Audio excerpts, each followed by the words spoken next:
प्रिय दर्शकों नमस्कार। आप सभी का ज्योतिष शास्त्र स्वागत है। मित्रों, ज्योतिष में आज हम चर्चा करेंगे रवि योग के बारे में।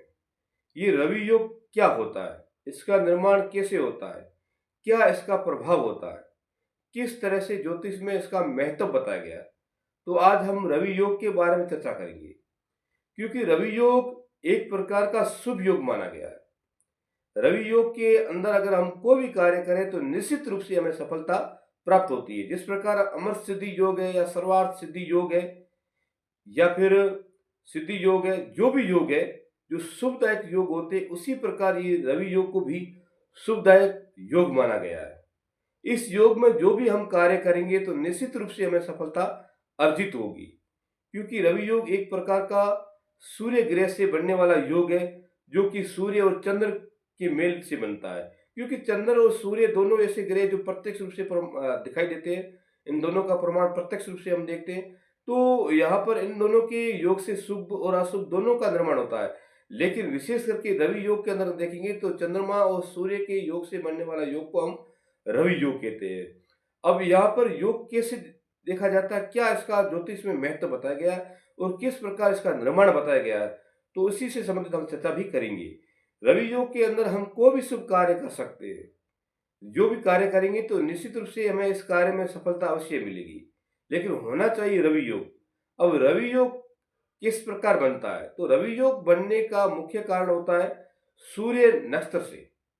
अर्थात सूर्य देव जिस नक्षत्र पर है, यानी कि सूर्य जिस नक्षत्र में है, उस नक्षत्र से लेकर के चंद्र नक्षत्र तक। चंद्र नक्षत्र का मतलब ये है कि वर्तमान का नक्षत्र, आज का नक्षत्र, जो अभी हम आज का इसी समय का जो नक्षत्र है, उसे हम चंद्र नक्षत्र कहते हैं।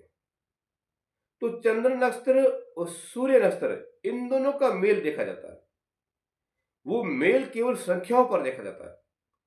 सूर्य जिस नक्षत्र पर है, जिस नक्षत्र में है, उस नक्षत्र से लेकर के वर्तमान का जो चंद्र नक्षत्र है, यानी कि चंद्र नक्षत्र जो भी है, उस नक्षत्र की क्रम संख्या कितनी है, उसके आधार पर ये रवि योग का निर्माण होता है।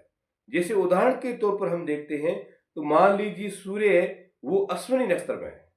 एक मैं उदाहरण दे रहा हूं, एक मिसाल दे रहा हूं। मान लीजिए सूर्य अश्विनी नक्षत्र में है। अब अश्विनी नक्षत्र से लेकर के वर्तमान नक्षत्र कौन सा है, क्योंकि सूर्य नक्षत्र तो अश्विनी है, सूर्य नक्षत्र अश्विनी है, और अश्विनी नक्षत्र से लेकर के वर्तमान का कौन सा नक्षत्र है। तो यहाँ पर हम अश्विनी को एक ही मानते हुए वर्तमान को गिनेंगे। अगर वर्तमान का नक्षत्र मान लीजिए अश्विनी से चौथे नंबर पर है, या छठे नंबर पर है, या 9वें नंबर पर है, या 10वें नंबर पर है, या फिर 13वें नंबर पर है, या फिर 20वें नंबर पर है, तो रवि योग का निर्माण होगा। मान लो सूर्य अश्विनी नक्षत्र में विराजमान है, और आज का जो नक्षत्र है वो नक्षत्र हम रोहिणी मान लेते हैं। तो आज का जो नक्षत्र रोहिणी है, अब अश्विनी से गिनकर हमें रोहिणी तक आना। जैसे हम अश्विनी को एक मानेंगे, अश्विनी, भरणी, कार्तिका और रोहिणी, ये 4 नंबर पर है। तो इसका मतलब है कि आज के दिन रवि योग का निर्माण हो गया। फिर इसी प्रकार अगर मान लीजिए यहाँ पर छठे नंबर का कोई नक्षत्र है, तो छठा अश्विनी से कौन सा नक्षत्र होगा। जैसे अश्विनी, भरणी, कार्तिका, रोहिणी, मृगशिरा, आद्रा, तो छठा नक्षत्र आद्रा है। तो आद्रा अगर है आज के दिन सूर्य नक्षत्र से, आज का जो नक्षत्र आद्रा है छठे नंबर पर, तो रवि योग है। फिर इसी प्रकार 9वां नक्षत्र है अश्लेषा। अगर अश्लेषा नक्षत्र आज के दिन है सूर्य नक्षत्र से, तो फिर वो रवि योग है। या फिर 10वां जो है वो मघा नक्षत्र है। मान लीजिए सूर्य अश्विनी नक्षत्र पर है और आज का जो नक्षत्र है मघा है, तो फिर अश्विनी से लेकर मघा तक गिनेंगे तो वो 10 नंबर पर आता है, तो वो रवि योग का निर्माण होता है। फिर सूर्य नक्षत्र से गिन करके हम 13 नंबर पर जाएंगे, तो 13 नंबर आता है हस्त नक्षत्र का। तो हस्त नक्षत्र आज का है, तो रवि योग है। फिर 20वें नंबर पर मान लो सूर्य जिस नक्षत्र में है, जैसे सूर्य हमने अश्विनी बताया, तो अश्विनी से लेकर के 20वें नंबर पर हम गिनेंगे तो वो नक्षत्र आता है पूर्वाषाढ़ा। तो पूर्वाषाढ़ा आज का नक्षत्र है, तो वो रवि योग का निर्माण करते हैं। तो इस प्रकार सूर्य नक्षत्र जिस नक्षत्र में है, यानी कि सूर्य जिस नक्षत्र में है, उस नक्षत्र से लेकर के वर्तमान का जो नक्षत्र अगर चौथा है, छठा है, नौवां है, या 10वां है, या फिर 13वां है, या 20वां है, तो वो उस रवि योग का निर्माण करेंगी, अन्यथा नहीं होगा। क्योंकि अगर यहाँ पर 2 या 3 या फिर 7 या 8 ये होंगे तो वो रवि योग का निर्माण नहीं कर पाएंगे। केवल सूर्य जिस नक्षत्र में है, उस नक्षत्र से गिनकर के वर्तमान नक्षत्र की संख्या ये होनी चाहिए, चौथा, छठा, नौवां, 10वां, 13वां और 20वां। अगर ये क्रम प्राप्त होते हैं तो वो रवि योग का निर्माण करते हैं, अन्यथा नहीं करेंगे।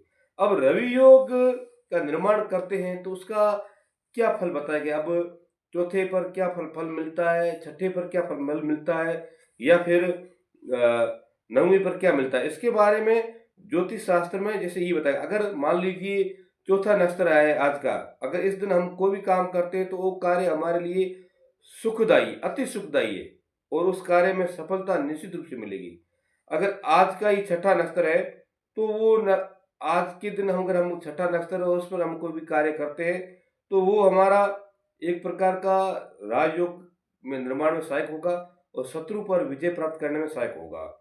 इसी प्रकार अगर नौवां है तो वो धन लाभ भी होगा। अगर 10वां है तो कार्य सिद्धि होगी।